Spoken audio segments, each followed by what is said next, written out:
Na po guys, at nalinis na po natin na maigi at sasala. Ayan guys, oh. Medyo nanunong ko lang po yung mga laman niya guys na iba. Ayan. Ayan po yung pata. Yung iba po nailagay na po natin dito kanina. Ayan na po.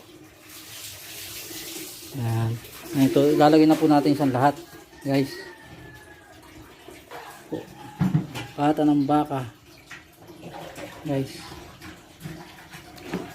Ayun na nga guys, at nahiwa na po natin ang ibang gulay at yung mangga po natin medyo muntik na malimutan guys. Ayun na, talupan na po natin at hiwa-hiwa na po ang ating mga mangga guys. Ilalagay na po natin siya guys. Ang oras po nakakalimutan, yun na po. Yun, nalimutan ng konti. Ayun na po, sama na po natin yung buto. Bagay gulang na po. Ito mangga.